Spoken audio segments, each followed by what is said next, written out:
It is 2 p.m., so I am just now starting my wonderful, beautiful afternoon. It's sunny, and we can go on a walk.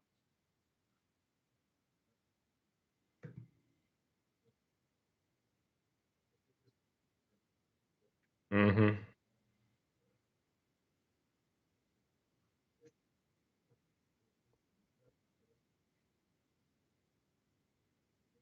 no, are we actually live right now? I'm trying to look at my thing. If we can get a one in the description. I don't know why I'm not seeing it because I keep refreshing the page. Oh, there it is. Okay, it took like 10,000 years for that to happen. Okay, sorry about that. Like one thing I do want to kind of say before we get started. I've said it before. I just want to say it again. Lloyd and I are about attacking ideas. We're about kind of attacking people who hold stupid ideas as truthfulness, but we're more so just about having the discussion on an intellectual level. This may be offensive. It will be offensive, I think, to a lot of people. Um, but just want you guys to know kind of where we're coming from. We're just coming from a point of truth, a point of facts that we believe to be true.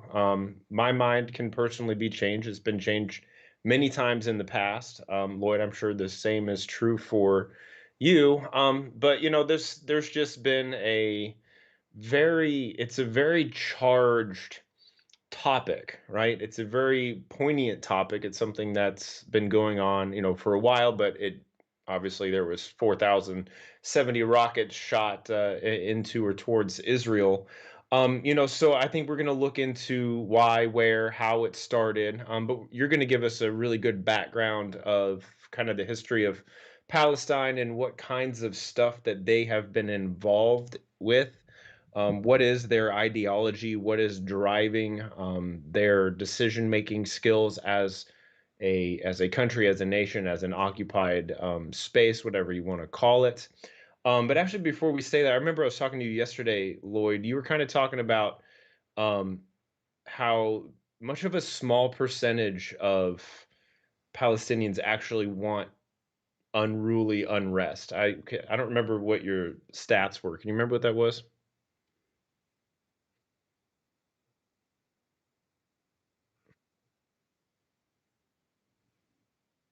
Mhm.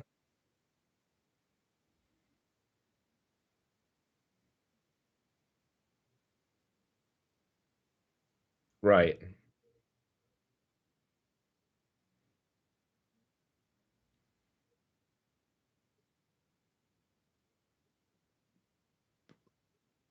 Um, hey buddy, they say they can't hear you. Yeah, that's what they say. Fix your mic, no sound from Lloyd.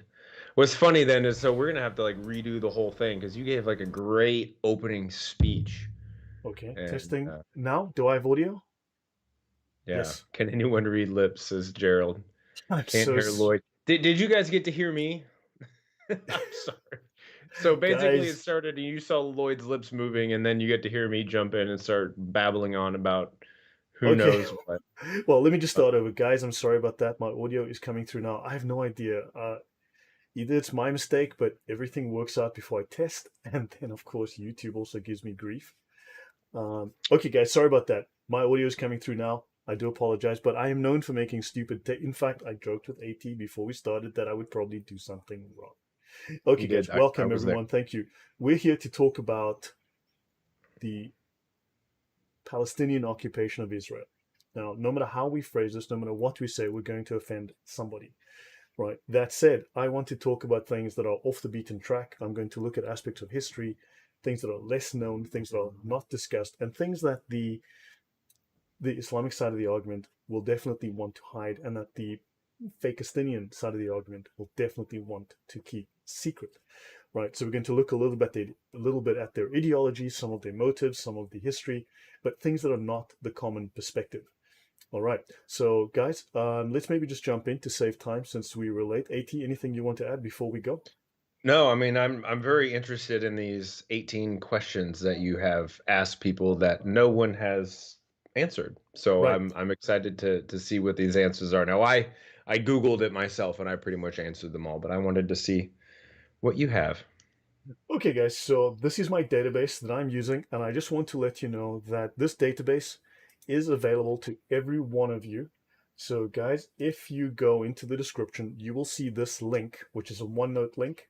And what I have here, this is, you can go to the topics tab and you will see everything that we're going to discuss is right here. So you can actually download this, you can view it in a browser, you can view it on your phone, you can view it on your desktop. Everything that we're about to discuss is available to you. So all my references, all my notes, everything is right here, as you can see. So it'll be these first few tabs that I'll be working with, right? This is available to you in the browser, and I'll be using my original OneNote database. So if you want to have a look, go for it. Okay, guys, and thanks for the mods. Thanks for everyone for being here, for the support. And yeah, okay, guys, so my opening statement is this. The Fakistinians claim that the ancient Philistines, right, the Falastini, are their ancestors, right? Now, note that, of course, in Arabic, you don't have the letter P, right? So it's the Falastini. So they claim that the Philistines are their ancestors. Now, it is true that they take their name from the tribe of Goliath, but do they share DNA? Now, the answer to that is no. No, they do not. The Philistines were a seafaring people who came from Crete, which is the largest of the Greek islands. The Hmm. Philistines got their name from the Hebrew word plishtim, which means invaders. Palestine thus means invaded land. So the Hmm. Jews said, our land has been invaded by invaders. Now, why should we call it that? So when the Philistines invaded Israel in the 12th century BC, they stayed close to the Mediterranean coast as a seafaring nation. They never settled in Jerusalem or any cities that are claimed today by the Palestinians, the Fakistinians. By the 7th century, the Philistines had been assimilated by the Assyrians. The Assyrians were then conquered by the Babylonians, and then they disappeared from the pages of history. And our experts today say that no one alive could prove Philistine lineage. They've died out. So if the Hmm. Fakistinians want to claim that they are of the lineage of the Philistines, they would have to acknowledge that their ancestral homeland is not Israel, but the Greek island of Crete. Hmm. Your comment, 18. Yeah, so I had a guy come on my channel the other day who was actually originally from Palestine, and he actually kind of gave that same thing. He said most of the people that he grew up with and knew were of Greek heritage. So I just think that's a very like I don't think a lot of people know that, and really before that I didn't really realize that either. So keep on Right. going, brother. Yeah, and also do understand that the children of Israel, the Bani Israel, are mentioned like 44 times in the Quran. Of course, Palestine is not mentioned once. Right. Now, I want to highlight this. Now, I have been asking people for the last few weeks since the conflict broke out again, these 18 questions, and all I get is evasions and evasions and evasions, right? And it's obviously no surprise because they cannot answer these questions. These are 18 questions I'll run by you. If Palestine is a country, if Hamasistan is a country, we should be able to answer a few basic questions. When was Hamasistan founded and by whom? What were its borders? What was its capital? What were its major cities? Now, if you go through a list of questions like this for major countries of the world who have a history, you should be able to identify their history. So, what was the underlying economy of Palestine made of? What form did its government have? Can you name at least one Palestinian leader before Arafat? Was Palestine ever recognized by a country whose existence at one time or another leaves no room for interpretation? What was the language of this state of Palestine that goes back to ancient history? What was the most common religion in the state of Palestine, which goes back to ancient history? What was the name of its currency? Choose any date. What was the exchange rate of the Palestinian currency, this whatever the currency was, against the US dollar, the German euro, right? The British pound, Japanese yen, or whatever, you decide, right? Does this hold up historically? Since there's no such country today, what caused its destruction and when did it happen, right? So people mourn the slow decline of the former proud country. So what exactly was the state proud of? And, let us know. Let me just right. Now, are the people that we all call Palestinians mistakenly something other than generic Arabs gathered from everywhere or thrown out of the Arab world? Because genetically, these are Jordanians, Egyptians, and Saudi Arabians. right? So they are just Arabs from the general region. Do they Hmm. have a genuine ethnic identity that gives them a right for self-determination? Why hadn't they ever tried to gain independence until after they suffered a crushing defeat in the Six-Day War? Why nothing prior to that? How else do you explain the refusal? And we've got an absolute refusal by Egypt and Jordan to take back the West Bank and Gaza in a dignified manner. Why do they keep their borders closed? Why don't people want more Palestinians? And I've asked, please give me answers, and I get nothing but excuses. No one wants to tell me why. Okay, your Hmm. thoughts, AT? Well, I mean, I'm just looking forward to hearing your actual answers of it. When I was kind of just researching it, it surprised me a little bit because of my friends who I've talked to with the news media typically has to say about the Palestinians. It would just seem as if it were common knowledge that this was a land that had a people that were obviously living there. They were governing themselves to some certain extent, right? And you're asking questions about what was when did they mint their own money, right? What was the Yep. exchange rate? All those kinds of things. And I think that's something that we all need to go, okay, maybe what we think we know, we don't know. And double check what we're saying here, guys. I mean, go Yep. research this yourself. Yep. So yeah, just go ahead, man. I Yeah, want to just see. just off the top of my head, I want to bring up something, right? I want to go briefly. I'm going to jump. I'll be looking at a whole bunch of different things that you guys have probably never heard of. In 1925, a brief guide to the Al Haram Al Sharif in Jerusalem was published by the Supreme Muslim Council, and it says in this book, this site is one of the oldest in the world. Its sanctity dates from the earliest and perhaps from prehistoric times. Its identity with the site of Solomon's Temple, as you know, the Solomon's Temple is Hindu, as I recall, right, AT? Right? Yeah, no, it was I think it was Scientology. Wasn't it the Scientology. Church of Scientology that founded that? So hold on. Are you saying what's that? What's that? Tom Cruise built it? Yeah, Tom Cruise was Okay, there. yeah. So its No, identity. it was Ancient Aliens. My bad. It Okay, was the Ancient Aliens that did that. you're right. So its identity with the site of Solomon's Temple is beyond dispute. This too is the spot, according to universal belief, on which David built there an altar unto the Lord and offered burnt offerings and peace offerings. Now, the Supreme Muslim Council of Jerusalem at the time was headed by Nazi ally, Nazi general, Nazi and Nazi supporter Haj Amin al Husseini, who was Hitler's friend, stayed in Berlin for 3 years as a guest of Hitler, volunteered for the Nazi army, became a general in the Nazi army, raised 600,000 Muslims to fight for the Nazi army, and of course also founded and led the largest Nazi SS, or Death's Head unit, right, of 30,000 troops called the Hanjar, and they were all Muslims. Just so, by the way. Okay, this is the book published by the Supreme Muslim Council in 1925, and here's the original as we go through, and you'll see here, and it says here, its identity with the site of Solomon's Temple is beyond dispute. Now, it also states here, for the purposes of this guide, which confines itself to the Muslim period, the starting point is the year 637 AD. In that year, the Caliph Omar occupied Jerusalem, and one of his first acts was to repair the site. Okay? Because this is the place to which the Prophet was one night miraculously translated, supposedly. Right? From this rock had the Prophet, according to tradition, transcended to heaven on his horse. Now, there's no evidence that he went on a horse, it was Burak, which was a thing.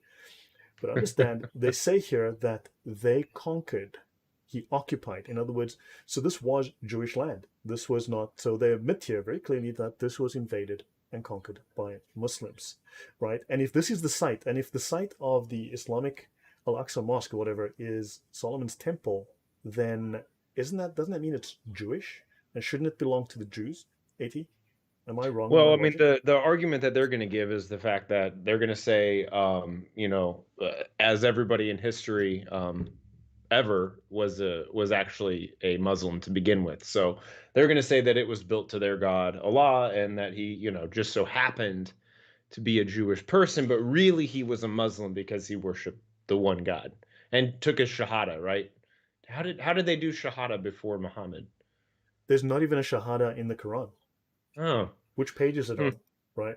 So let's have a look. Right. Let's. I want to run through a bunch of things. Right. So just I want to throw out some facts that don't get discussed, things that we need to talk about because the Islamic narrative is obviously very, very tightly controlled.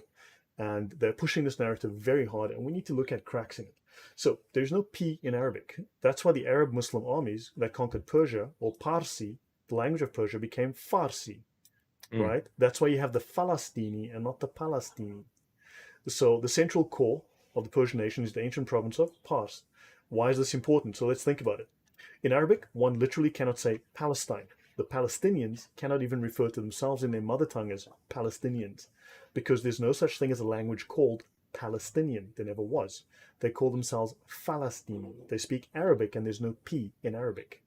Mm. There's, of course, an English word Palestine, which is a corruption of the ancient Roman word Palestina. We'll get to Hmm. that in a moment, which was in turn a corruption of the word Philistia, the land of the Philistines, a people who had disappeared from history hundreds of years before the Romans even got to the area with their armies. The Romans deliberately renamed the Jewish kingdom with the name of the ancient Old Testament enemies of the Jews to insult them. Okay? In other words, Palestine and the Palestinians are words made up exclusively for the purpose of conducting propaganda in the West. Palestine is a fictitious country, and the Palestinians are a fictitious people. They are Arabs. So you Now, were saying that they made up the word, the Romans made up the word literally just to be offensive to the Jewish people? yes, Wow. Okay. right. Now, back in 1943, for instance, there was not one person who self-identified as a Palestinian Arab, right? This only happened in 64 after they got their asses kicked, right? Now, the Nazis and the Arabs of the Middle East were allied against the Jews, and they were planning mass extermination. Now, just out of interest, I live in Poland, right? Poland lost something like 20% of its population after World War II. By the end of World War II, Poland lost about 20% of its population. Now, few people are aware that the Nazis intended to murder all the Polish adults. In fact, they intended to murder all the Slavs. They were going to kill all the gypsies.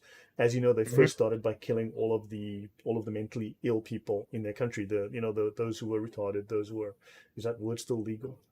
I They think if you say mentally before it, it's legal. The there way were you who were used not it is well. offensive. Okay, they started murdering people who weren't well. They intended to murder the Poles. Now, think of this.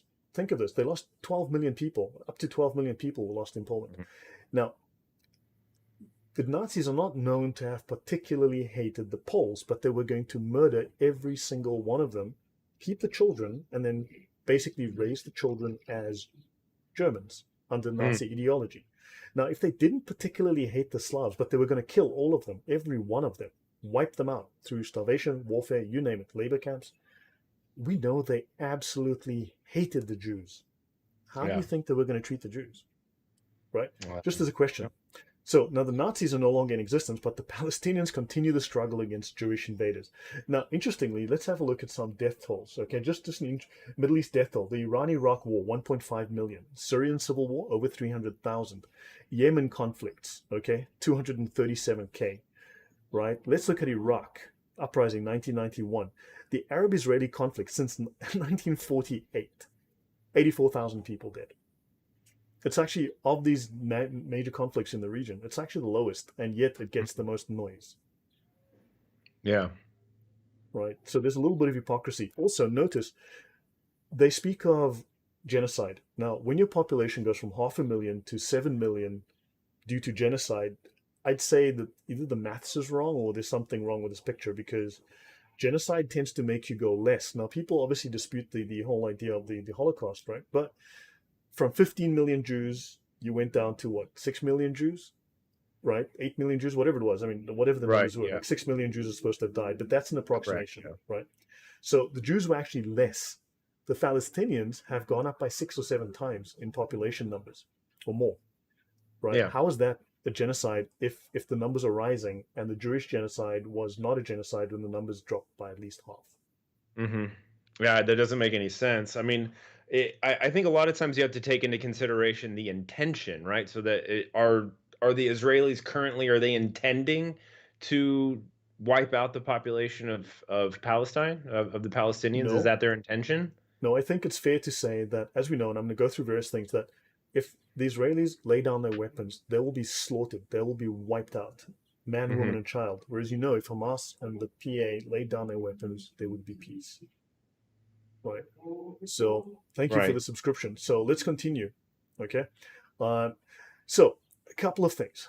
Right. The Palestinian president, Mahmoud Abbas, I don't know if you guys are aware of this, but he was a KGB agent, right? So let's have a look at a few things that you may or may not be aware of. I'm just going to jump through a bunch of things here. This is an article in a German paper. I'm going to show an English translation in a moment. But the Nazis recruited Muslims systematically because, well, they hated the West, they hated Jews, and they fought in Hitler's army. Right? Let's have a Mhm. look at this translation. So it says here that the Nazis systematically recruited Muslims. Around 600,000 fought in Hitler's armies. Um, one would be an accident. 600,000 looks like it was deliberate. All right. Someone said so. Okay. Now, so Hitler, now in the translation, in the German translation, Hitler could not do anything with Christianity, but he was very fond of Islam because in the Wehrmacht and the SS, he let hundreds of thousands of Muslims fight for Germany. They systematically wooed Islam, shows the new book by historian David Mortado. Okay. At the beginning of 44, the Third Reich was struggling with the Allies. The Fuhrer desperately needed new soldiers and he took what he could get. At that time, hundreds of thousands of Muslims were already fighting in the ranks of the Wehrmacht and the SS with blessings. Even Heinrich Himmler had nothing against the recruitment of Muslim soldiers. And to strengthen Muslim troops' morale, he received a group of Muslim officers from Bosnia at the military, so on and so on and so on. Just, okay, Hitler, Mohammedanism could still inspire me to go to heaven, good grief. Yeah, Hitler, apparently a good Christian, fond of Islam. Yeah, whatever. Mhm. Your thoughts, AT? Well, it's interesting how just the ideology, and that's kind of what I want to look at, just in terms of the root motivation behind the political movements of, let's say Nazi Germany and the leaders of, especially Hamas and the Palestinian leaders. I'm not saying everybody, just leaders. What drives them, right? Because at this point, it is a political issue, but underneath those politics are ideologies, right? There's worldviews. And Mm-hmm. one thing, like, what would you say the one thing or a couple of things that Nazi Germany and um, Muslims have in common? Right. They hate Jews. So, Yeah, and so that unites them, right? yeah. Yeah. So look, this article is available. You guys are, everything is linked in my database. You can look through all of this. I'm going to jump through a couple of things. Now, here's something interesting. This Soviet document says that Mahmoud Abbas was a KGB spy in the 1980s. And this is relevant. We'll get to reasons why this is relevant, but Mr. Abbas may want to have worked for the KGB. So, KGB agent. So let's have a look Mm. at this. This article called the Soviet Palestinian Lie. Let's have a look. The PLO was dreamed up by the KGB, which had a penchant for liberation organizations. And this is according to Ion Mihai Patsepa, former chief of the Foreign Intelligence Services of Romania. So, first, the KGB destroyed the official records of Arafat's birth in Cairo, replaced them with fictitious documents saying that he had been born in Jerusalem and is therefore Palestinian by birth. Right? We'll get to Eon in a moment. The Islamic world was a waiting petri dish in which we could nurture a virulent strain of America hatred, grown from the bacterium of Marxist Leninist thought. Islamic anti Semitism ran deep, right? We only had to keep repeating our themes that the United States and Israel were fascist imperial Zionist countries bankrolled by rich Jews. Yuri Andropov, former KGB chairman. You might have heard that name. As early as 1965, the USSR had formally proposed in the UN a resolution that would condemn Zionism as colonialism and racism. Although the Soviets did not succeed in their first attempt, the UN turned out to be overwhelmingly grateful recipient of Soviet bigotry and propaganda. In November 75, Resolution 3379, condemning Zionism as a form of racism and racial discrimination, was finally passed. As you know, the Soviets were the good guys. Okay. Sorry. Right. uh, Yeah. yeah, everybody knows that. Yeah, just waiting. Okay, so now understand. So let me move forward. So what is Ian Patsepa? He died very recently, in fact, February 2021. He was a two-star general in the Securitate, the secret police of communist Romania, and he defected to the US in July 78, right? And he was the highest ranking defector from the former Eastern Bloc, right? Wow. So he provided a lot of very, very interesting information, right? So you can go ahead and learn all about this guy. But of course, he does talk about the Soviet role in supporting terrorism in the Middle East, and we will talk about that. I'll get to some of those things. Okay. Now let's just go on to. I'll skip this. Uh, okay, I'll talk more about some of this. This can make me go back to my notes, and let's just talk about a few things. Right. I'm going to skip through a bunch of things. Now, people speak about peace efforts, right? There were at least 6 peace efforts. These are peace efforts that were rejected by the Palestinians. You've got the UN Partition Plan, the Camp David Summit, the Roadmap to Peace, Arab Peace Initiative, Annapolis Peace Conference, the Olmert Abbas Offer, and they've rejected all of them. Okay, they've simply rejected all of these. And let me go back down here. And then, of course, we've got this wonderful phenomenon of Pallywood, right? This is Palestinian propaganda that aims to fool the press and public opinion. Now, as you can see here, people are laughing and smiling. This guy's supposed to be shot, right? Now, look at this. This is an Israeli soldier threatening someone, and then afterwards the two of them are taking pictures. Now, does this mean that this is an Israeli, or is this a Palestinian, doing cosplay, Hmm. right? These are people. Now, look at this one. This is very interesting. You can look for Pallywood photos, and you will find plenty of examples of this kind of thing. This is just a joke. Okay. For instance, also this is how this is cropped, and then you see that this guy's beating this guy. Meanwhile, this is what's happening. Understand? There's lots of this cosplay going on. There's lots of this fakeness going on within the industry. Your thoughts, At? I have never seen this before. Oh, My really? mind is blown. This is crazy. Yeah, you'll see I don't. plenty of this kind of stuff. You'll see plenty of this.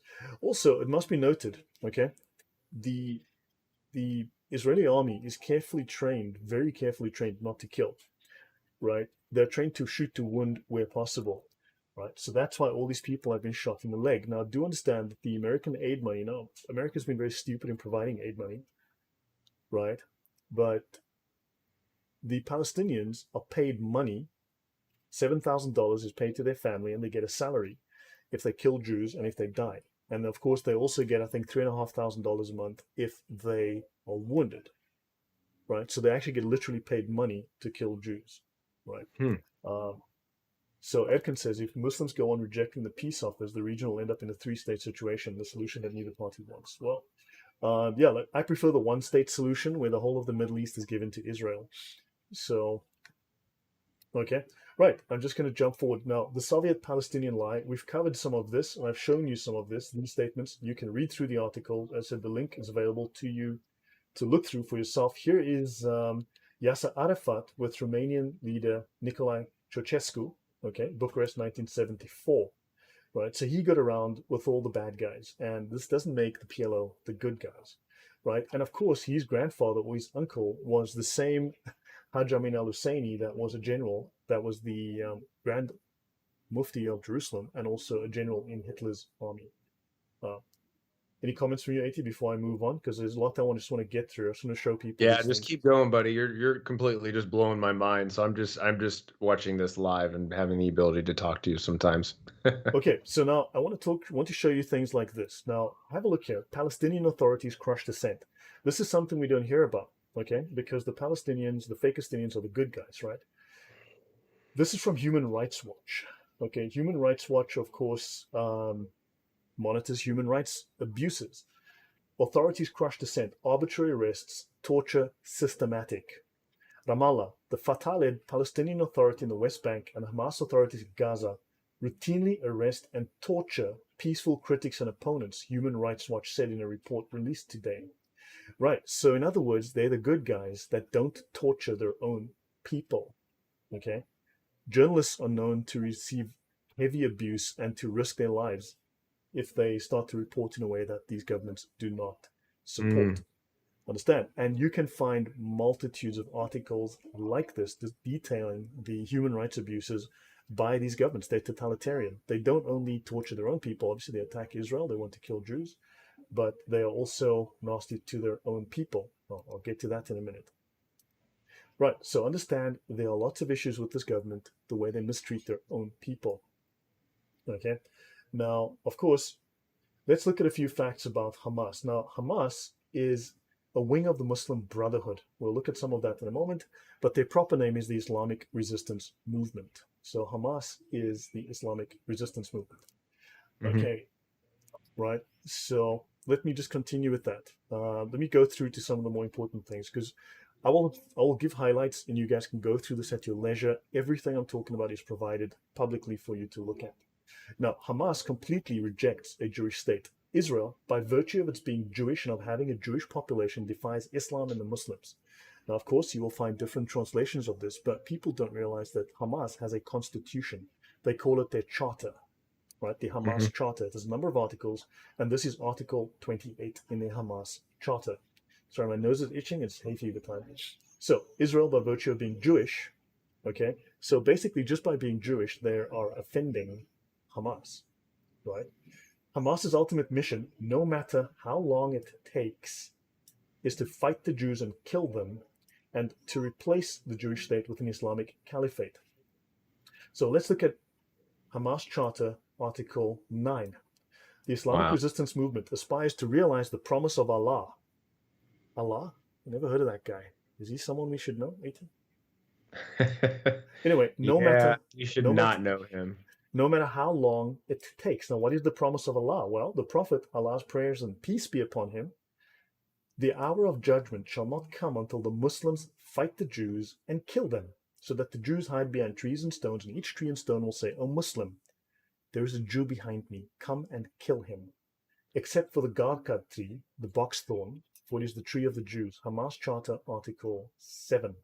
So that like we could literally go online and we could read that charter article, which is citing Yes, that hadith, yes, and that shows the intention behind Hamas. Like that is he sat down, he wrote this out, and what did he expect the world to do at that point? yeah. So they're quoting this quite literally. Now, here's the thing Muslims will tell you Islam's a religion of peace. Yellow, warm peace comes from the back of Hmm. a camel, Hmm. right? That kind of peace, right? And they'll say, Healing no, pebbles. but you're reading this wrong. It's how it's translated. Well, this is how they're translating it. So someone lied to them. Someone needs to go and tell them that, hey, Hamas, Islam's a religion of peace, right? I hope someone will be kind enough to do that and explain to them how they're misinterpreting that fighting the Jews and killing them is I don't know, means something else somehow. I don't know. As for the goals, they are to fight falsehood, vanquish it, and defeat it so that righteousness shall rule through murder, of course, and the Hmm. homeland shall return to its rightful owner. Now, of course, if the Supreme Muslim Council already says this land belongs to the Jews, it was where David made an altar unto the Lord in sight of Solomon's temple, the rightful owner would be the Jews, just so by the way. Okay? And of course, Muslims will call for the prayer will ring out announcing the rise and the rule of Islam, and everything shall return to its proper place. So the problem that Hamas is that the Jews stole the land before the Muslims got there. Yeah, before they were even invented, essentially. But that's interesting. You also see the language that you talk about a lot with the Sharia, which is commanding the right and forbidding the wrong. Yeah, That's basically what that Article 9 was saying. Like it's good for us to defeat the Jewish people. That was what they truly believe is good. And you see in Article 7 why they believe that. It's the ideology found yeah, within the Islamic scriptures. they're taking it literally. So Hmm. Hamas's enmity or hatred, remember this is enmity means deliberate hatred, is not directed against Israel alone, but against the Jewish people as a whole. In other words, all Jews worldwide. Jews are demonized repeatedly in Hamas's charter. Our fight with the Jews is extensive and grave, and it requires all the sincere efforts. It is a step that must be followed by further steps. The prophet says the hour of judgment. They repeat this again in Article 7, right? Mm. So now here's the conspiracy theory part in their article, in Charter Article 22. With money, they have taken, pardon me, with money, the Jews have taken control of the world media, news agencies, the press, publishing houses, broadcasting services. With money, they sparked revolutions in various countries around the world in order to serve their interest and reap profits. They were behind the French Revolution and the Communist Revolution, and they're behind most of the revolutions about which we hear from time to time here and there. With money, they have formed secret organizations all over the world in order to destroy those countries' societies and to serve the Zionist interests, such as the Freemasons, the Rotary Clubs, the Lions, the Sons of the Covenant, the B'nai B'rith. All of these organizations are espionage and sabotage. With money, they were able to take control of all the colonialist countries, and they urged them to call it blah, blah. Does this sound like conspiracy theorizing? I mean, that's definitely a huge conspiracy. And what's funny is he keeps like repeating with money, with money, with money. Where did they get this money Well, from? Like, are now they this is just interesting. printing it off themselves? Or are they I, working for it?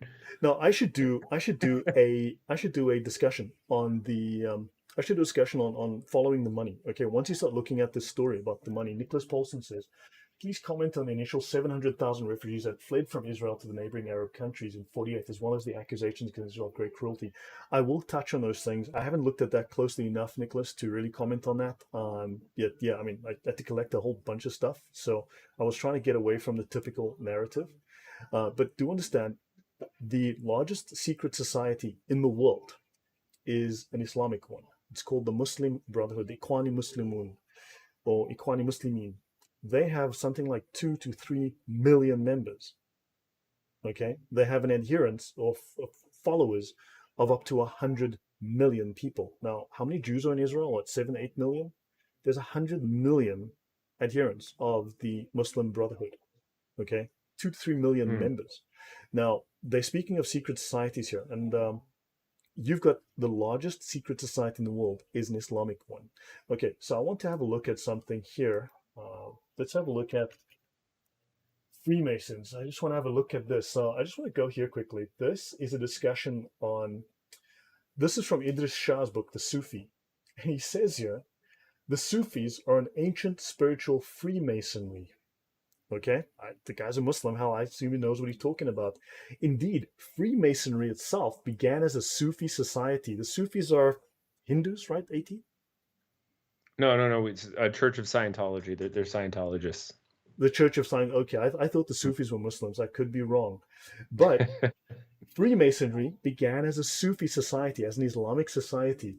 It first reached England in the reign of King Ethelstan in 924 and was introduced into Scotland disguised as a craft guild at the beginning of the 14th century, doubtless by the Knights Templar. Now, when you dig into the Knights Templar were killed for worshipping Muhammad, okay, for worshipping Baphomet.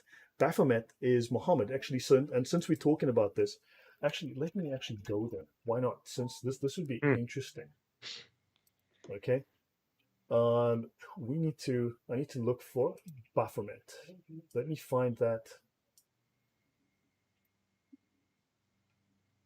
Oh, not there. Uh, I should have thought of this earlier. Uh, I was gonna say there's a really interesting show. I think it was a History Channel ah, show about the Knights Templar and Templar. their Yeah, interaction with yeah. the Sufis. It's very Now interesting. it's interesting that he claims, so Idris Shah claims that the Freemasons were started by the Sufis, an Islamic group, okay, an Islamic religious group, right? Let's have a look at Baphomet, right? Now the Knights Templar, they were eventually castigated, well, they were eventually destroyed by the Catholic Church for worshipping Baphomet, okay? This is Baphomet. Baphomet, of course, has a crescent and a star, right?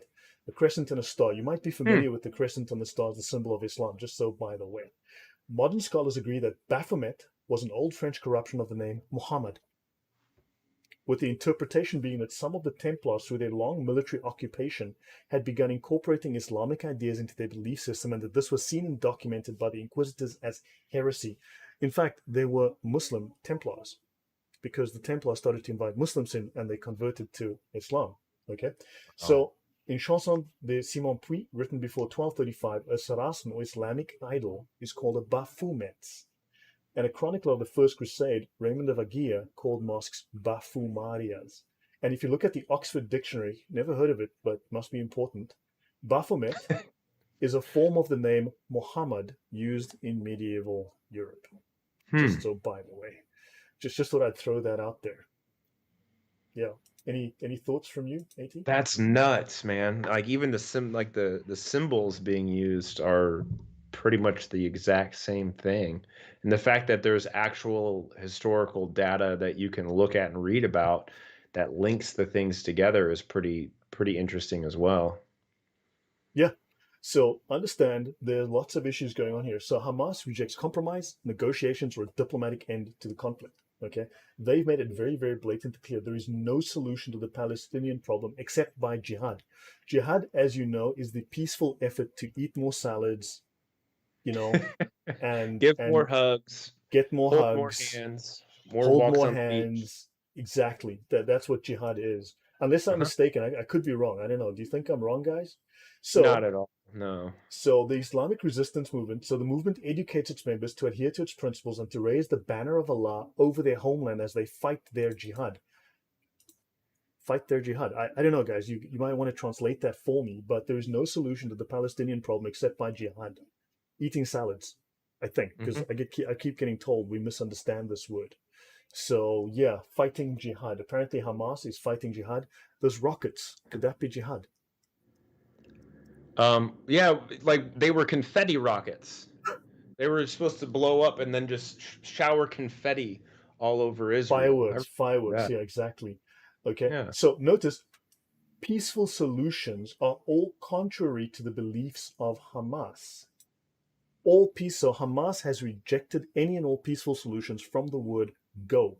There is no, that's Article 15. They are not going to follow any peaceful solution. Understand? So now, yeah. So no Hamas representative has ever renounced the charter. Okay. So they're calling for an Islamic caliphate in all of Israel, but it also means that they want worldwide Islamic rule. So don't forget, Hamas is the wing of the Muslim Brotherhood in Palestine. Okay. They are Muslim Brotherhood. And of course, I want to mention something here that there's a piece that I need to bring up as well with regards to this. So, no, I must not miss this.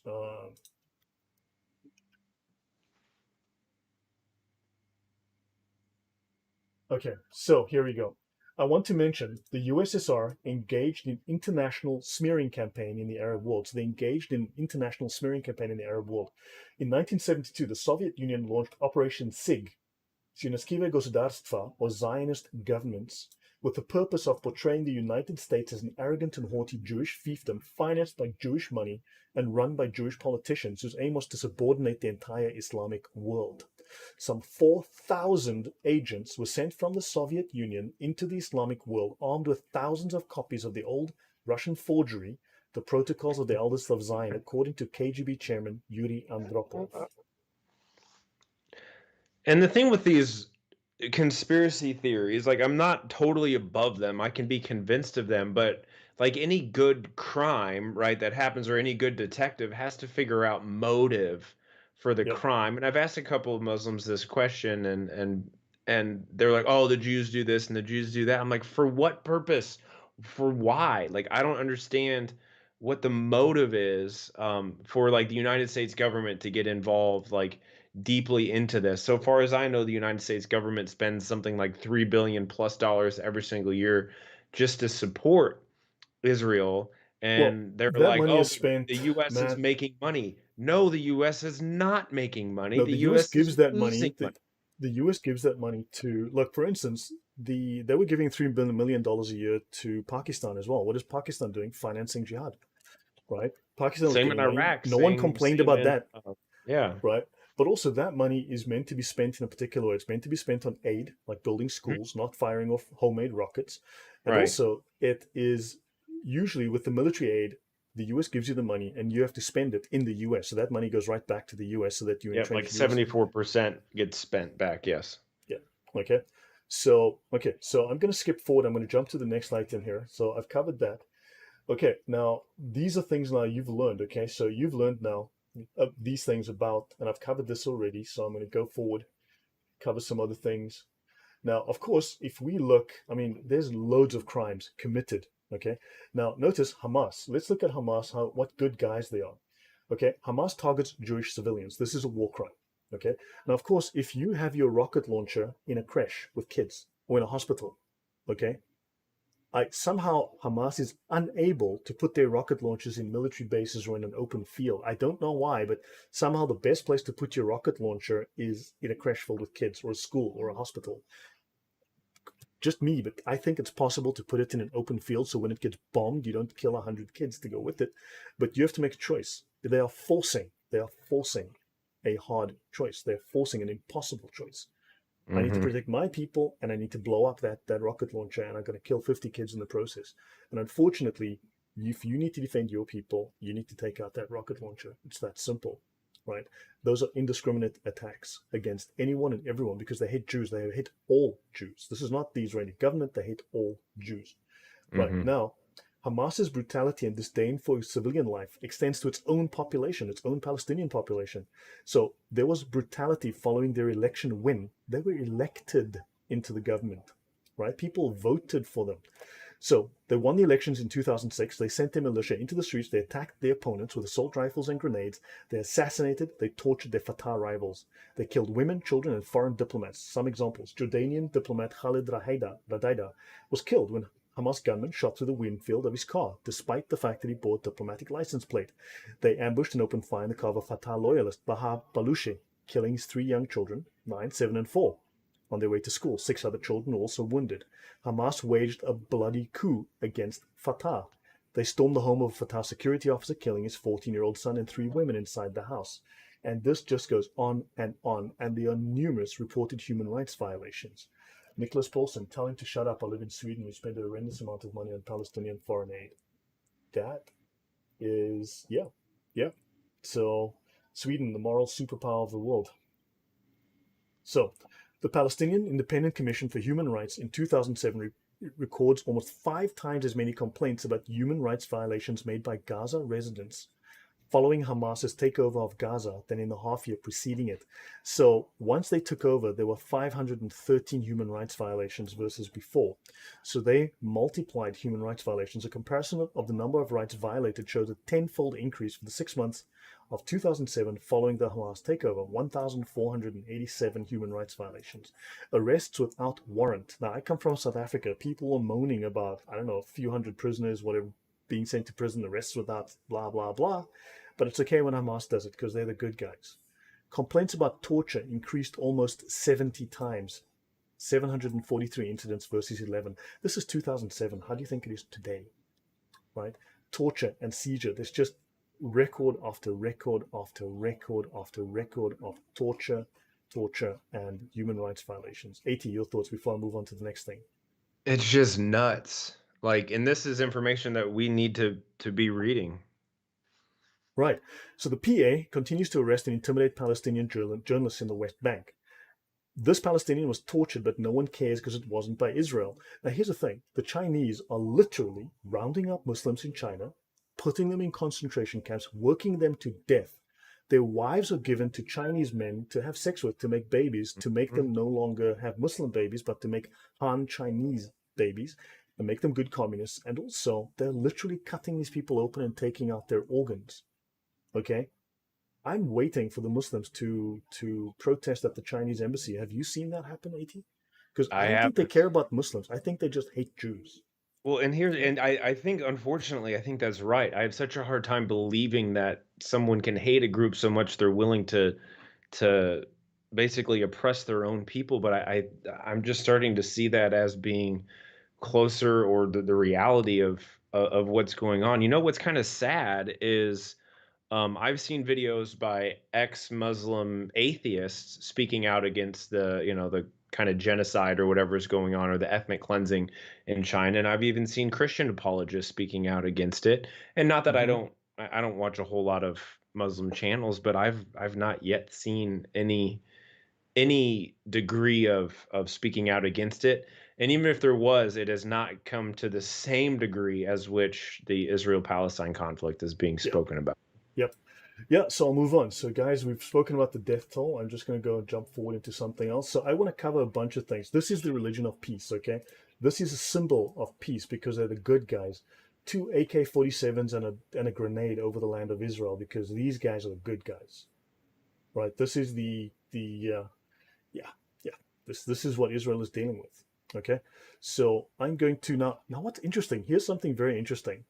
There are several dozen Muslims who've been recognized by Israel, by the Israeli government, for having saved Jews during the Holocaust and having saved Jews during other events. Okay, Hmm. there actually are a number of these. Okay, let me just actually bring this one up. I'm just going to copy the link, and let me go to my document here. Let me see if I have this one. So this is a very interesting article as well, which you might. It's hard to deny a Holocaust your father saved Jews from. That's a very good yep, that's a very good, title of that It's piece. really hard to deny a Holocaust your father saved Jews from. So these are Muslims who violated the Islamic moral principles and saved people. They were good people. They saved Jews from Mhm. being killed. So tackling a fractured relationship with London's Muslims, the Anglo-Jewish leadership is staging a display honoring righteous Muslims during the Shoah. The Shoah is the Holocaust. So this is very interesting. Sheikh Ibrahim Mogra views a new board of deputies of displays, which displays righteous Muslims during the Holocaust. Okay, so yeah, this is a bit of a weird one, but you guys, this is all in the notes. You guys can read through this. Okay, what kind of English is what? Um, did it? So yeah. But anyway, Israel has named 70 Muslims as righteous amongst the nations, the official designations for Gentiles who saved Jews in World War II, although there are Mm, many other examples. Okay. So, oh, yeah. by the way, just since we were on that topic, Kabbalah, let's have a look. This is another very interesting topic to go into one fine day. Um, uh, it's the Chinese are sending Chinese men to marry Uyghur women while the Muslim world, Pakistan, are either silent or complicit. Yes, exactly. So, Kabbalah, known as Jewish mystic philosophy, but it only dates to the 1520s. Okay, it's not ancient, it's only the 1520s, and there's a story there. It's Oh. from medieval Latin, Kabbalah, from Mishnaic Hebrew, Kabbalah, reception, received law, tradition, especially tradition of mystical interpretation of the Old Testament, from Kibbel, to receive, to admit, to accept. Compared to Arabic Kabbalah, this is from the online etymology dictionary, okay? Mhm. Compare Arabic Kabbalah, he received, he accepted, hence any secret or esoteric science. Hmm. Arabic Kabbalah, now we know that Islam only dates to the 1530s, right? So it came after the 1520s. So Arabic Kabbalah dates after Jewish Kabbalah, right? Or does Islam go back to the 7th century? Right. It goes back to the 7th century. So Arabic Kabbalah predates Jewish Kabbalah. Now, Kabbalah, I'm just curious, why don't we hear about this Arabic Kabbalah? You know, everyone's Mm, talking about the Jewish Kabbalah, but the thing is, if you're talking about ancient Jewish mysticism, you'd be talking about Merkava mysticism, not Kabbalah. Kabbalah is a recent right, invention, and Arabic right. Kabbalah dates to before. Interesting. Just thought I would throw that out there. Ponder that Yeah. if you have some time. Okay, let's go back to the notes. Oh, the article title on the one in the screen. Okay, so yeah, this is a picture of Grand Mufti of Jerusalem and of Palestine, Hajj Amin al Husseini, having tea and discussions with Hitler. Now, do understand that according to all accounts, right, he he was the one who suggested that Muslims wear armbands to mark them as dhimmis, because that is the Islamic practice. You mark your dhimmis. They have to wear these armbands or identifying feature, the star or something. That's what Mhm. Muslims did to the dhimmis. So Hitler agreed with that. Then also he suggested that Hitler burns and cremates the Jews because it is a final insult to the Jews. A Jew that is cremated does not go to heaven. This is the Jewish belief, and this is why they did it. Because a Jew, for instance, if he loses a limb, let's say he dies and his leg is amputated, that leg gets buried in the casket with him because when he goes, he needs to be resurrected whole, right? And of Right. course, by cremating them, they could not be resurrected again. Understand? So there are reasons for what happened there. Now, this is the Grand Mufti of Jerusalem, good Nazi that he was, doing the Nazi salute to these people wearing fez caps. Fez caps are Islamic. Okay, so Fez Morocco, the cap, the Fez was designed after 50,000 Catholics were killed by Moroccans, right? In celebration of the event of 50,000 Catholics being murdered by these men, they invented the Fez cap as a reminder of the event. It might also be interesting to note that 120,000 Jews were also murdered in one event in the 1000s in the 11th century by near Fez in Morocco.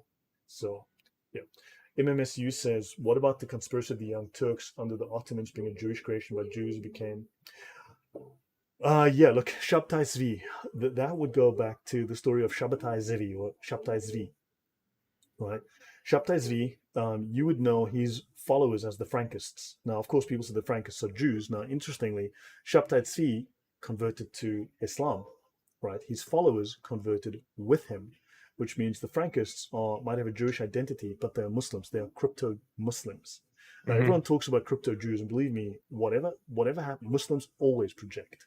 So if they're talking about crypto Muslims, then man, there's definitely crypto Jews. These are crypto Jews. These are Muslims in Jewish disguise. Yeah. Okay.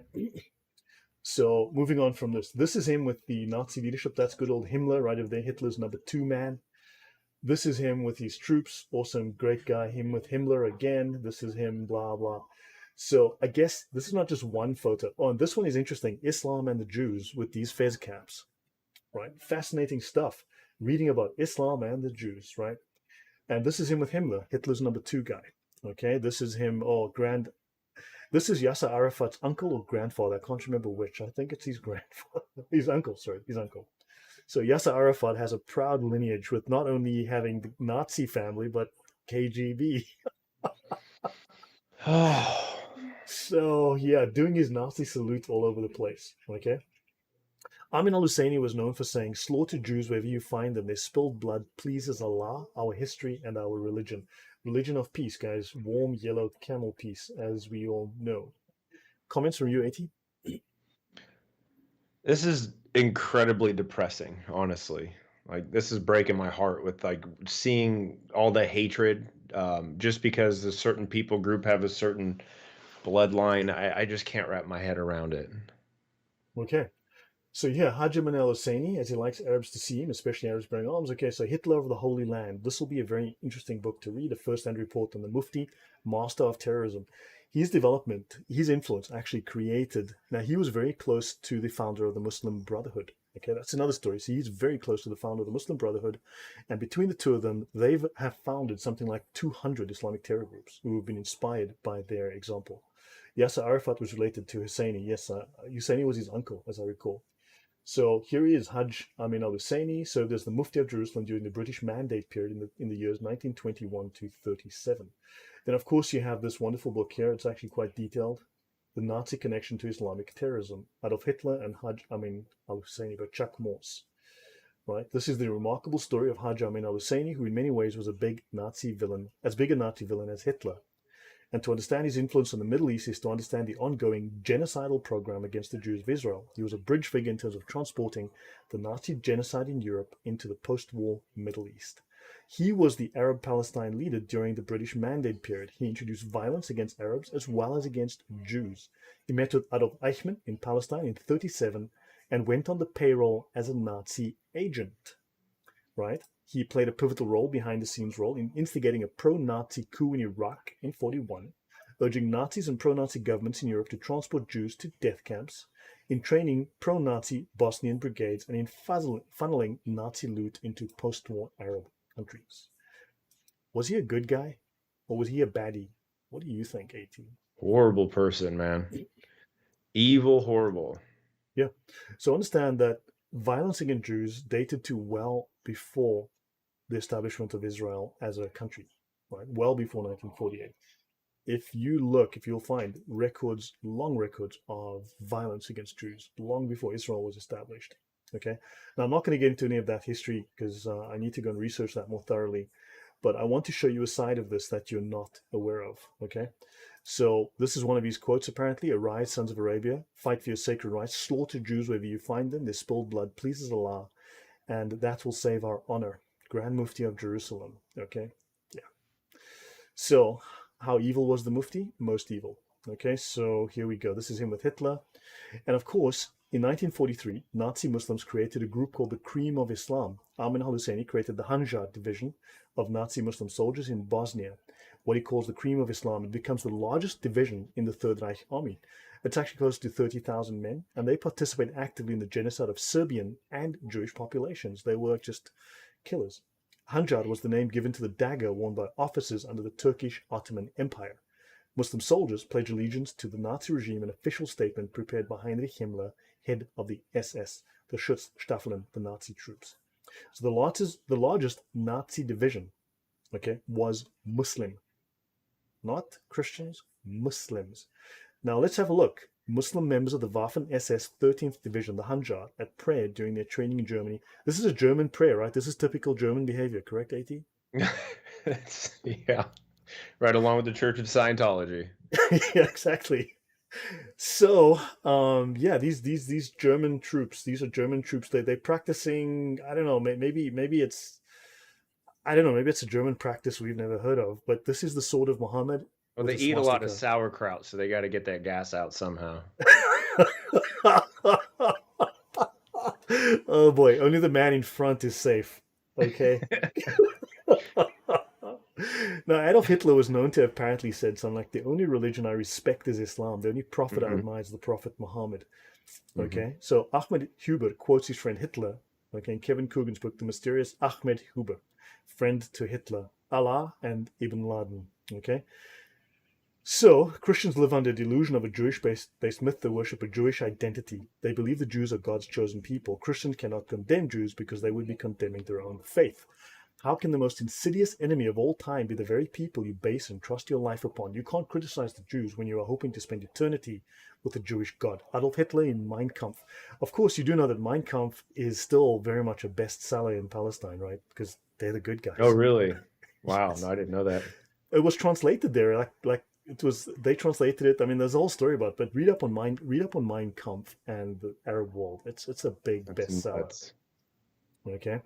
It's So the crazy. Grand Mufti again. I mean, this is just picture after picture of this guy just doing the whole Nazi thing. Understand? This is no accident. This man was, oh, Palestina. What is Palestina? What country could that be? At with their Nazi Uh, flag. Palestina with a Nazi Pal- flag. I'm gonna Palestina. go Who's just heard of with that Palestine. country? I'm gonna go ahead and say it. There we go. Palestine? Oh yeah. Sorry. So the Palestinians were literally Nazis. Okay. Not the Orange Man. These guys. These guys were Nazis. Not the Orange Man. These guys. Okay. The Germans backed the Muslims in both world wars. That is true, and the Muslims backed the Germans. Because notice in World War One, right? There was a dude that killed Count Ferdinand, threw a grenade at his car or whatever it was, and killed him. While the first guy who was supposed to do it was a Muslim, a Bosnian, I believe, who for some reason Mm. chickened out or got sick or didn't do it. Edkin, if you can put those details in the chat, but a Muslim was supposed to start the First World War by killing good old Count Ferdinand.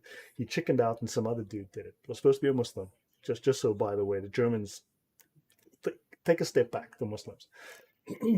Okay. So Ritzy Pete says, why have I not heard of a ton of this stuff? Because Islam's a religion of peace. Jeez, dude. Yeah, So I mean, moving on. Yeah. yeah, go ahead. This is the flag, I believe, of the Hitler Youth. Okay. So this is the Arab Palestinian. I believe so. This is a mistake here. I believe this is the flag of the Hitler Youth of Palestine. Okay. Start them young. You know what I'm saying? Get them young. Hmm. So yeah. So just so you know, this is the original letter. This is the original letter from the Bundesarchiv, the Bundesarchive, of this. Read this signature, Amin el Husseini. He Hmm. sends this letter to Hitler. This is addressed to Reichsfuhrer. You know this guy's Hitler. This is the letter that he originally sends to Hitler, promising that all Arabs and all Muslims would fight side by side with the Nazis to kill all Jews. This is the letter that the Haj Amin al Husseini sent to Hitler to say, hey, buddy, we're in this together. So, understand, okay? So one of the conspiracies was a Muslim Bosniak. Yes, exactly. So yeah. So anyway, so guys, I think es ist anlässlich des Tages der Balfour-Deklaration, die von England am 2. November 1917 abgegeben wurde und in der den Juden die Errichtung eines jüdischen Nationalismus in Palästina versprochen wurde, was die Araber zu einem 25-jährigen Kampf voll Blut und Opfer, der noch im Gange ist, von Leicester veranstaltet das Islamische Zentralinstitut of Berlin, blah, blah, blah, blah, blah, blah. So basically he's saying, Entschluss der Araber und der Muslime, den Kampf gegen die Juden und ihre Helfer Seite an Seite mit Deutschland und seinen Verbündeten bis zum endgültigen Siege durchzuführen. So it says here, we've made the decision that the Arabs and the Muslims will fight against the Jews and ihre Helfer, okay? I think they're saying half and half, will fight side by side, okay, with Germany and its allies to the final victory, to push through the final victory, zum Ausdruck zu bringen. to bring the final victory to expression. Sorry, I haven't spoken German in a long time. I used to speak it almost fluently when I was younger. It I don't. sounded fantastic. I thought it was Ja, good. ja, So not that I was fluent in different. Ihnen okay. Ich beehre mich, Ihnen beiliegend eine Anladung zu dieser Kundgebung zu übersenden. I am very proud. I am honored to give you an invitation to this. I don't know, to this a Kundgebung. I don't know. Sorry, it's been a while since I've done this. I should have translated it before. But anyway, so ja, sehr gut. Danke sehr. Ja, es ist eine Weile, seitdem ich Deutsch geredet habe. Als Kind habe ich ganz oft, aber jetzt nicht mehr. Okay, so this is so this is what we're looking at here. Okay, so yeah, so guys, this is really what we're looking at, and oh, the Ashkenazis. Oh, yeah. We need to. This is something I need to get into another Yeah, time. But this is a this is story for another time, not for today. mhm. Okay. So, and I will. So I'll end off. I'll start ending off at this point. Jerusalem is the capital of Israel, right? After Germany was defeated, high-ranking militarists migrated to Egypt to train them in military tactics in their fight against Jews. Now we need to dig up more of that information. Prophet Google translate to help. Yes, David. So why do so many repeat the lie of Arab East Jerusalem? When did it get this status? Only after Jordan ethnically cleansed East Jerusalem of all its Jews. Okay, Mm, so understand there were Jews all over North Africa. There were Jews in Arabia. I don't see any Muslims complaining about the ethnic cleansing of Jews from Africa. Okay, I don't see them complaining about the ethnic cleansing of Jews from Arabia. From 1948 to 67, the city of Jerusalem was divided for the first time in its history by Arab Jordanian invaders and colonizers. Not only was it divided, but the Arab conquest brought with it the destruction of Jewish lives and holy sites at a level unseen in the city since the Crusades. Under Jordanian occupation, the city was not made the capital or part of Palestine. Jews were barred. Okay, Jews were barred from entering sections of the city. They were now. Oh, I want to mention something. Apartheid. Okay, I grew up in apartheid South Africa. Apartheid means just apartness, separation, mhm. to be apart.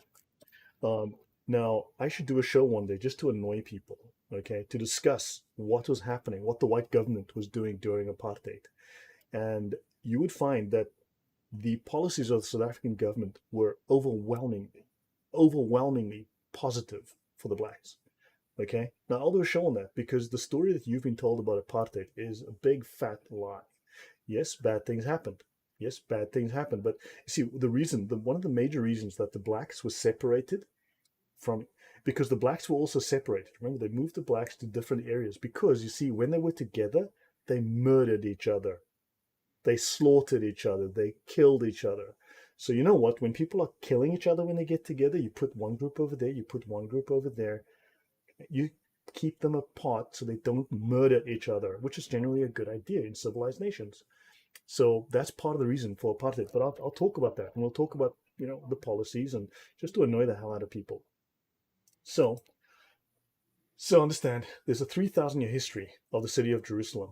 Okay, and all of these problems start with the Palestinians. Now, the real Nakba of 1948, the Jewish quarter has been destroyed, nothing remains. The return of the Jews is impossible. Abdullah al-Tal commanded the Jordanian attack in 1948. Jordan's Arab Legion expelled Jerusalem's ancient Jewish community. Arab soldiers expelled every Jew from Jerusalem. This did happen. Okay? Hmm. So I'm not going to go into every last detail. I'll end up here. I'll think I've said enough. But I hope I've given you enough information for you to realize there's an aspect to the story. There are rabbit holes to go down. There are threads to be unraveled. There are narratives you've not been told. There are things that Mhm. the Palestinians, the Nazi Palestinians, were not the good guys. And if you look today, look up Nazi Palestine or look up on Google, you'll find, we love Hitler. Hitler should have finished the job. All of this stuff is in, you'll see flags with Nazi flags all over Palestine. Okay, Yeah. lots of respect. So, AT, your thoughts? Well, I've even heard, even some of my friends, my Arab friends, I had to convince them otherwise, but they were actually Holocaust deniers. They believed that it was just some big conspiracy put on by the Jews so that they could rightfully, enter into the land of Israel. That's the kind of mentality that their culture has done to their brains. Like to really sit there and be able to deny the Holocaust even happened is beyond my imagination. Yeah. And just to kind of speak to a humanitarian aspect of it, what's really sad, I think, Lloyd, is like you were kind of saying, it only takes about 15% or so of the leadership in any given population to kind of ruin things for everybody.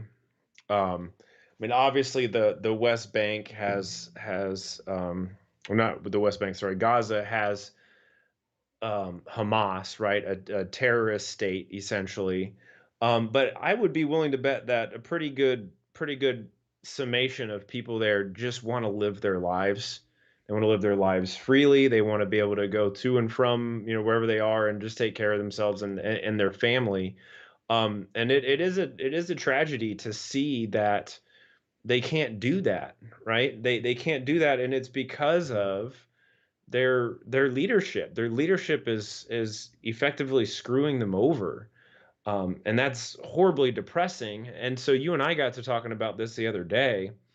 Um, you know, where can they go? So where can someone with a Palestinian passport or whatever, where can they go if they want to leave their country, right? Because it's too ridiculous. Like where are they allowed to go? I mean, obviously, Israel's not Yeah. really interested in taking them. Can they go to like Jordan or Syria or Egypt or Lebanon, or like what's the rules with that? Do you know? Um, the Palestinians. Yeah, where can they like if they wanted to flee the Palestinians are country? not Right? welcome anywhere. They're really welcome anywhere. I'll tell you a story. I was in Lebanon. Nicholas Parsons' suggestion for a future video topic: Mohammed Yeah. bin Salman's latest interview about only accepting mutawatir hadiths. Will it have any real consequences?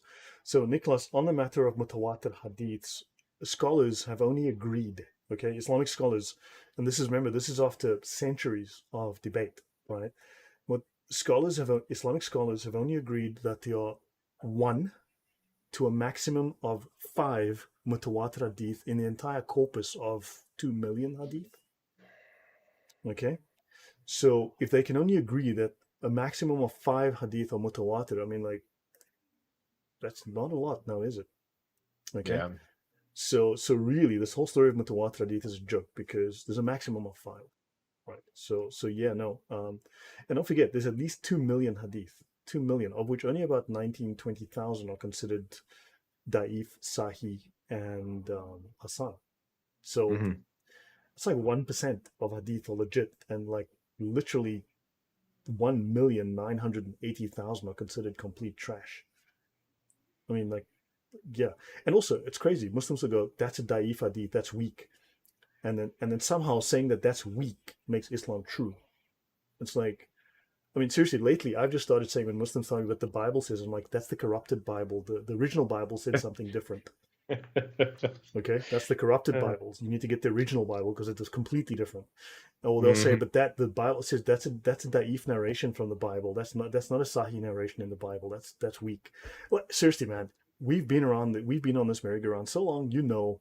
They're just going to tell you something else. So I mean, why am I even taking this seriously? Right. No, it's challenging for sure. You know. So does the audience have any questions? You know, there was something. There's a wonderful picture I've got here where from Palestine where they like have a big flag. It says "We love Hitler." I wanted to find that. And I can't find it now. Mm. Well, I have a question if I don't see any other ones coming through here necessarily, but I always lose my mind at some point during our conversations. I'll always have like the greatest question of all time, and then I forget it. Yeah. Let me try to think what it was. Um, yeah, totally lost my mind If the there. rest of you can just post some questions, we can try and take some questions. But I wanted to go off the beaten track and talk about things that are just not being Hmm. discussed. I'm trying to find this other picture, just so by the way. Uh, Yeah, I think you shared that with me at some point. Maybe it's even on our J chat and L thing. says your presentation. Who's J and L? Lost and found. Who's J and L? Yeah, somebody ended up deleting their post. They basically just said that our presentation is no good, and we need to go watch some other presentations somewhere. That's about as much as I saw. Yeah, yeah. We need alternative facts, right? We need Muslim-approved facts. Well, Muslims have admitted one point is the Muslims world supported Nazi Germany. They still do. They Right. still And you do. know what, JNL, like you had the opportunity to create your own like refutation video, right? You can splice up our video and you can bring facts and points and things like that and create your own video. If you want to do that, you could upload it on your channel and you can, debunk everything that we said. Like you have the freedom to do that. So and go ahead and do that. Oh, he says you need to read Edward said or Said or however you say that. So whoever Edward Edward Said. said Oh, that is. that guy's cruel as hell. Wonder I should just bring up something. Science. Uh, let's have a look at this, okay? Let's just look at this. Islam is about science. Islam is all about the science, man, the knowledge, Hmm. right? There are roughly 1.6 billion Muslims in the world, but only two scientists from the Muslim world have won the Nobel Prize in science because Islam is pro science, baby. Because as you Yeah. know, semen is produced between the toes and the top of your head. That's in the Quran. That's in the Yeah. Quran, baby. It, that's that, and if it's in the Quran, it's mutawata. So we already automatically know that it's Okay. 100% factual. And then once the fluid that leaks from between your backbone and your ribs, it congeals into a blood clot, which everybody knows that blood clots are embryos. And then bones are formed. Well, And then before I once the get into bones before I are get too formed, long into then the that, skin wraps it up. So, yeah, before I get um, into that, slander. Okay, two things. So Tim Lutz, slander is Islam's best. Slander. Okay, in Western law, slander means to tell a lie about someone, to falsify mhm. something, and to besmirch their name. Okay, and this is a crime. In Islam, slander is known as ghibah. Okay, you can find this in the Reliance of the Traveler. There have been links popping up in the chat, and you'll find it in my description box. The Reliance of the Traveler. Look up ghibah, Ghiba, slander. Slander in Islam can mean to tell a lie about someone, but slander has a main meaning. Its primary meaning, its first meaning, is to tell something about someone that is true, is to tell the truth about someone that he would dislike. Mhm. Okay? And therefore, to tell the truth about Muhammad, to tell the truth about Islam, to tell the truth about a Muslim that they would not like you to tell is slander. Do you understand? They have a completely inverted view of slander. So, what we are showing is the truth about Islam, and this is slander. Understand? So this is a problem. Uh, Someone asked me, let me see, there was a question. MMSU 31, Lloyd Young, is it true that Nelson Mandela was a former communist? So the former president of South Africa was trained by the communists in Moscow by the KGB in counterterrorism, okay, as a communist counterterror agent, okay. Nelson Mandela was trained in Warsaw. He was trained here in Poland during the communist era as a terrorist, and the current president was also trained in communist insurgency. Okay, as an insurgent. So the Mm. entire top echelon of the ANC are hardcore 80s communists. They were all trained in communist China, Vietnam, Warsaw, as well as Moscow. So we've had three presidents that are all highly trained communist agents. Okay, Nelson Mandela was a through and through communist. He never renounced violence. Towards the end of his life, I do believe that he realized where things were going to go, and he tried to change things. I think towards the very end of his life, the last year or two of his life, it was too late. It was too late. Hmm. Don't forget, South Africa had a very low murder rate. I believe, I need to check the statistics, but the murder rate was about 187 a year, which was incredibly low for a westernized It is country. low. Incredibly Yeah. low. And then, of course, we were saved by communist ANC. We had the end of apartheid, and the murder rate went from 187 a year to 25,000. Wow. Winning, That winning. is, Okay, well, it's population control, I suppose, but I would not so call that winning. so when you go from 187 murders a year, whatever it was, to 25,000 in the first 4 years per year under Nelson Mandela, maybe that's not winning so much, Yeah, right? that's nuts. Understand? And there's a lot of bad numbers that come out of this. Nelson Mandela was a a total failure when it came to just running the country. One thing he did was okay. He didn't. He There was no mass genocide of whites immediately. There was no massive uprising and slaughter. He did prevent Hmm. that from happening. Okay, fine, kudos to him. But the downward slide we're experiencing now, and something like 10 times more whites have been murdered by blacks in revenge, supposed revenge for all of apartheid, than have been killed under the entire apartheid regime. Right? Don't forget, I'll tell you a brief story. Two things I want to tell you. One, there was a thing called the Mifakani, the Difakani, the Lifakani. Depends which history book you check. Hmm. The original inhabitants of South Africa were brown people, the San and the Khoi. Okay, the Khoi San, the Bushmen, and the Strandloper, right? Those who walk on the beaches, right? They So what happens is you had blacks from Central Africa, the Nguni tribes, right? Nigeria, Cameroon, and so on. Tanzania came down and they wiped out, they killed at least 2 million people of the original inhabitants. They wiped out, I don't know, a huge percentage of the population. So at least half the country was wiped out by the blacks that invaded the country from the north. That's the current blacks, okay, the current black population came down, invaded the country. They're invaders just as anyone else is an invader. They came into the country, wiped out the original population, and then these white settlers came in and they protected and saved those blacks from being genocided completely. Okay? Because these tribes that were being wiped out ran west, met the whites, and the whites saved them. Of course, you can't say that because that's racist, because as you know, black people don't do violent things, right? So now you've got, so this genocide, right? You have 2 million people, at least 2 million people killed between Shaka Zulu and I can't remember this other fool's name. So Dingus Waya, no. Between Shaka Zulu, who was a genocidal maniac, and another dude, I can't remember his name, they wiped out at least 50% of the country. And they're heroes today. They're heroes. Okay. So understand, don't believe everything you read. Look at your history. Everything you've been told is a lie. I mean, honestly, I believed everything about Muslims. I believed everything about Islam. I believed everything about the Jews, and I was told until I started reading stuff, and I'm like, this doesn't make sense. I'll pause there. I'll tell you another story. I'm in Lebanon. I'm working in Lebanon. My first visit, and I realized this is a Christian country under the influence of Islam, and I'm like, good God, if this ever happens to Europe, we are screwed. I was Mm. terrified.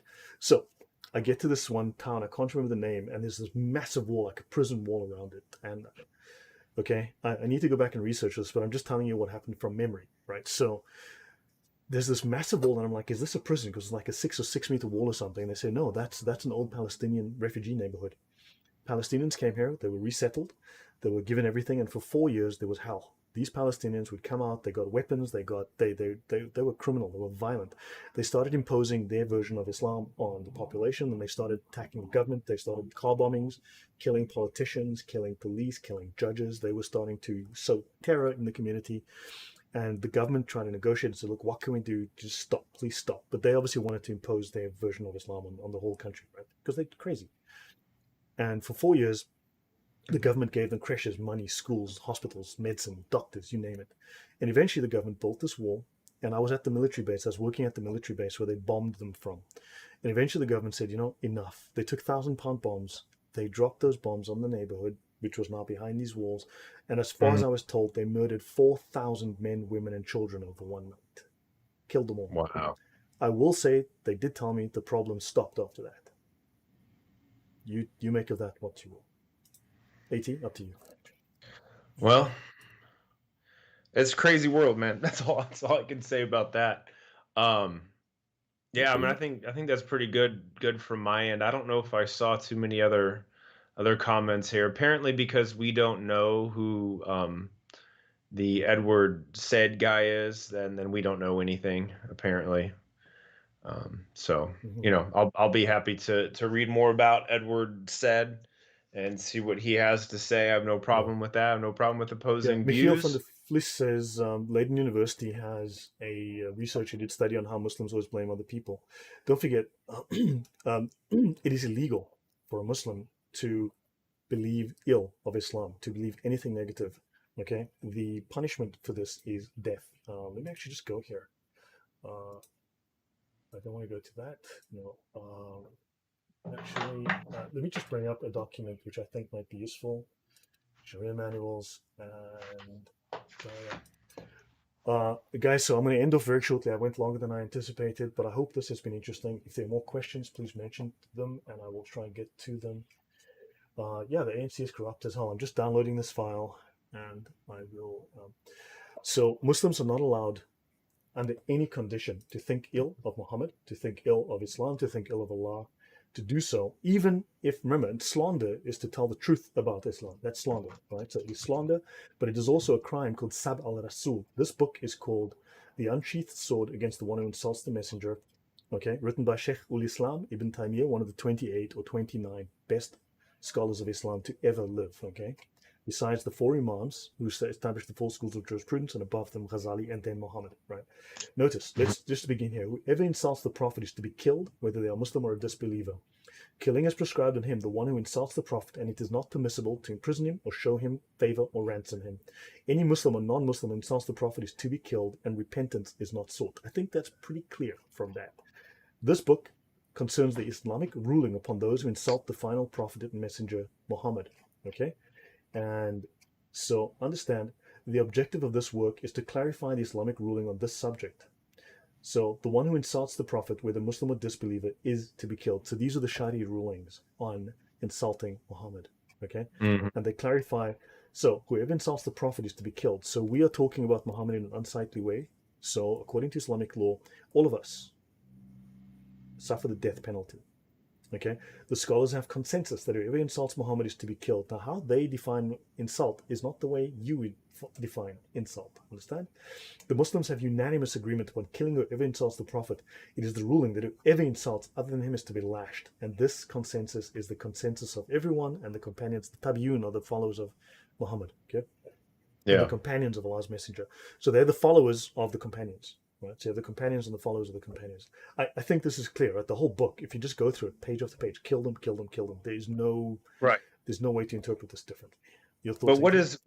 what is the unforgivable sin in Islam? Shirk. That's a joke. Shirk, right? Which is taking partners with Allah. So, um, it almost seems like to me that Muhammad is even above Allah just in terms of how we need to respect him.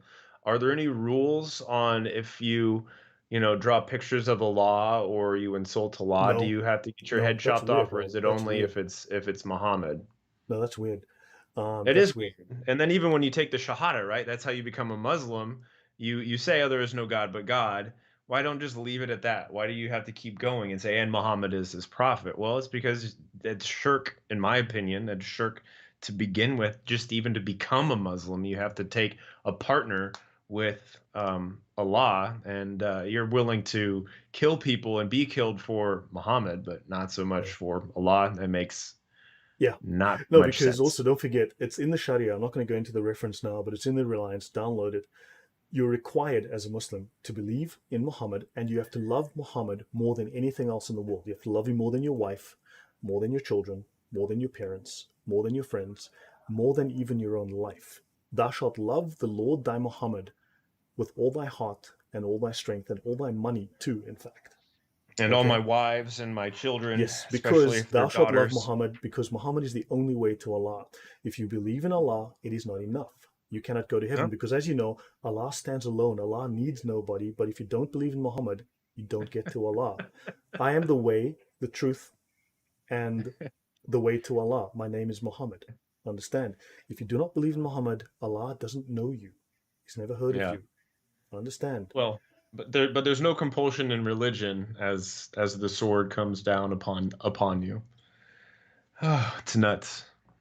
Yeah, there are very few prosecutions for insulting Allah. I know, it's crazy. So, anyway, back to science. I just wanted to finish this, okay? There are 1.6 billion Muslims in the world, but only two science. The thing is, all these Muslims say that's not real Muslims. So I don't know. I don't know. There's 1.6 not real Muslims in the world. But only two That's scientists true. from Muslim countries have won Nobel Prizes in science, one for physics and the other for chemistry in 1909. Mhm. 46 Muslim countries combined contribute just 1% of the world's scientific literature. Spain and India each contribute more of the world's scientific literature than all of the Islamic countries taken together. Although Spain is hardly an intellectual superpower, it translates more books in a single year than the entire Arab world has in the past 1,000 years. Whoa. Although there are talented scientists of Muslim origin working productively in the West, for 40 years I've not seen a single paper by a physicist or astronomer working in a Muslim country that was worth reading. We can go on and you can talk about Hmm. seriously, I need to do a show on Islamic science. I just talk about how pathetic these guys are supposed to be the leaders in science. Well, for instance, between 1980 and 2000, Korea granted 16,000 patents, while nine Arab countries, including Egypt, Saudi, and the UAE, granted a total of only 370, many of them registered by foreigners. Okay? Wow. In 1989, the US published 10,400 scientific papers that were cited, while the Arab world published only four. Leaders in science, dude, because they can tell you your sperm is produced between the top of your head and your toes. That's science. Somewhere, But of somewhere course, around the there. thing is, when they say science, they don't mean academic science. They don't mean Yeah, that just science that means repeating what Allah they said. mean religious science. They mean Hmm. the knowledge, the gnosis. And I need to do a discussion on Islam and Gnosticism. Islam is quite blatantly and explicitly Gnosticism. They don't even hide it in their own texts. Okay, but Hmm. somehow all of these PhD in the academic world, especially in the Islamic and I apologize for saying this, but in the Islamic apologetics world, where people go to seminaries, PhD is French for piled high and deep. Yeah. Okay, I'm sorry, but Yeah. but these people have no idea what they're talking about. As I said, PhD is short for piled high and deep. Because man, so understand this is just a joke. Islamic science is a joke. Okay, I'm done. That's it, guys. I'm done. Unless you have any questions, I'm done. No, it's it. Nicholas Paulson said there are single zip codes in the Western world that have contributed more to science and culture than the entire Muslim world. Yes. So pretty good fact right there. So, guys, I hope that was enlightening and interesting, that you learned something, saw a new perspective on this. It's yeah. It's changed my perspective, or at least given me something else to think about. You know what I mean? Um, so most people are liking it, man. They're all saying good job. Yeah. Hey, Nicholas, I sent you an email. If you want to have a chat on Skype, you need to contact me and we'll set up a chat. It's the least I can do for you. You've been with me for a while. So, guys, if you'd like to support the channel, I do appreciate it. It actually is appreciated and goes a long way. And also, please, this guy, AT, Oz Truth Apologetics, on a scale from 1 to 10, he's not a bad guy. He's okay. Right. So if you I'll take a guys, 3 or 4. his link is in the description. If you can just get down there and give him a sub as well, please. And thank you for the new subs. I appreciate all of you. For those who've been mods, I do appreciate all your support. I really do. As you know, guys, every one of my sources is public. I hide nothing. Every single reference and citation I make public. I have never not revealed the source. Okay. I provide every book, every letter, every link, every single thing is made available. It's in the description box. Nothing I've said here is not available to you exactly as I have it. Okay. Okay. DHC says still looking for that not a bad guy between 1 and 10. So yeah, no, no. I mean, like seriously, like for instance, I'll tell people that like actually, I won't tell that joke. Never mind. So you know, Two or both. yeah, Not but today. people, I have heard people saying that you and I make a great team, except for me. So, so yeah, guys. So anyway, so thank you for joining us for the Comedy Apologetics Hour, Hmm. and I hope this was interesting. If you have any more questions, please ask. I am on Adam Seeker's Discord. It's the only Discord I'm on, and it's the only one I intend to be on. And yeah, but I'm active there, and it's a great team. So and also yeah, thanks to Adam and his team for supporting me. I really appreciate it. It's been great. Nicholas says, do you think SA and Israel cooperated to build nuclear weapons? Was that the cause of the Valley incident? I can't remember the Valley incident. I have read about it. I've forgotten. But yes, I believe there was cooperation. South Africa definitely built nuclear weapons. And look, Israel would be dead. They'd be wiped out. And I mean, Iran, you need to read the Iranian. If we've read some of the Hamas charter, okay, the Hamas Hmm. constitution. It's disgusting. As you've seen, it's blatantly pro genocide. Read the Hamas constitution, just the opening chapter, the preamble. It's not any better. Okay. So yeah, please guys, sub to AT. He's got a great channel. Okay. Now, as I said, people say we make a great team, except for me. So right, I'm done here. AT, your last word. All right, guys. Well, I just hope everybody has a good day, good evening, whatever time it is for you. Remember that Jesus loves you and God bless you. Yeah, guys. Thank you all for the support. Dragon, you're an admin now. And, oh, any idea? Okay, sorry. Last question. Lost and found. Any thoughts on the idea of the Rothschilds and Rockefeller sponsoring global Zionism? I have a show. My buddies. I did a series of shows with Jan Irvin, and man, it was crazy. After I did the research, it was fun. He's got a channel called Logos Media 2. Have a look at my shows on Jews and Islam. Okay, on that show, especially the ones on following the money. Um, Arab money dwarfs Israeli money. And a lot of the stories of the Rothschilds being wealthy, they were wealthy maybe in 1750, like 250 years ago. The family grew, the family lost their money. They have less money than Walmart. Okay, Mm. because when you had one guy who made, look, $100 back in 1750 was worth roughly $5 billion today, as you know. So he made $150 and he was the richest man in the world. Okay, awesome. That money in 2021 money is worth about 15 cents, and he's got like 1,000 siblings, but I mean family members. These, and the money had to be divided. The land was sold. Mhm. Seriously, these guys don't make a huge amount of money. And if you look at the amount of money the Islamic world pumps into things, good grief, it dwarfs anything Israel can do. You got to literally follow the money. I have a show on that, Logos Media 2 channel. Have a look for Jews. Just search for the word Jews on his channel, and you'll find my shows there. I need to update those and talk about that, but it's bogus. So, guys, thank you, Edward. Okay, so, but guys, we'll talk about this again. Drop the questions in the comment section, and I'll do a follow up if you want. Thank you, guys. Take care and good night. See you guys. God bless, guys. Take care.